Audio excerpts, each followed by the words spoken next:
Hello! Aujourd'hui, je vous lis un extrait de Love Metal Family, qui est mon roman paru en mai de cette année, au livre en papier. Donc, comme vous connaissez le refrain maintenant, c'est à commander en librairie ou sur le site de l'imprimeur si l'extrait que je vous lis vous a plu. Et je vais vous lire le prologue. Décembre 2020. Mon téléphone vibre sur la table de nuit et je me maudis d'avoir oublié de couper mon réveil un samedi matin. Je tâte ma table de chevet à la recherche de mon téléphone tout en poussant un juron. Au moment où je l'atteins, je réalise que si c'était mon réveil, il y aurait une musique en plus. Il s'agit donc d'un appel. Mon téléphone a arrêté de vibrer, j'ai manqué le coche. En déverrouillant l'écran, je constate qu'il est à peine 8 heures du matin. Je vois que l'appel manqué vient de maman. Évidemment, elle s'ennuie en attendant que papa se... Mais au fond de moi, je sens que cet appel n'est pas anodin. Il a dû se passer quelque chose. Je la rappelle, le ventre noué. Allô ? Décroche-t-elle avec une certaine émotion dans la voix. Maman ? C'est moi. Ça va ?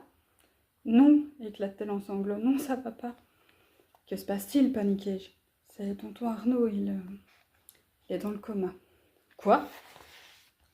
Il a fait 3 infarctus cette nuit. Ta tante a essayé de le réanimer avant d'appeler l'ambulance. On ne sait pas s'il va s'en sortir. Le sol s'ouvre sous mes pieds. Mon monde s'écroule. Pas lui, pas tonton Arnaud. Arnaud, c'est le frère de maman. Il m'appelle Chouchou et je le nomme Loulou, en référence à la série Un gars, une fille.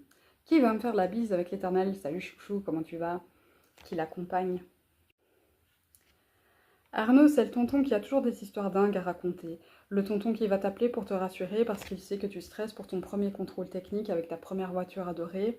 C'est le tonton qui a des idées de sortie loufoques et qui réunit toute la famille pour vivre toutes ces choses ensemble.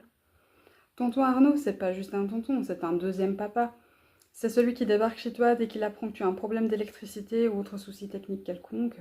Mais surtout, tonton Arnaud, c'est un passionné de musique. Fervent fan d'ici, il m'a fait écouter Hells Bells dès mon plus jeune âge. Je lui réclamais sans cesse la chanson avec les cloches. C'est lui qui m'a donné le goût du rock, du métal. C'est lui qui m'accompagne au concert de mes groupes préférés. Nous partageons la même passion musicale. S'il disparaît, qui va rassembler la famille ? Qui va trouver des activités improbables à faire ?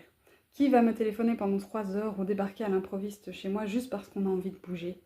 Qui va parler musique avec moi ? Qui va supporter mes concerts de métal ? Ça ne peut pas se passer comme ça, tonton.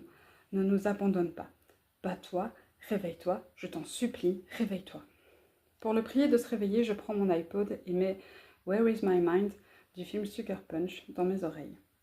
Arnaud est dingue des Pixies, mais je préfère la version d'Emily Browning.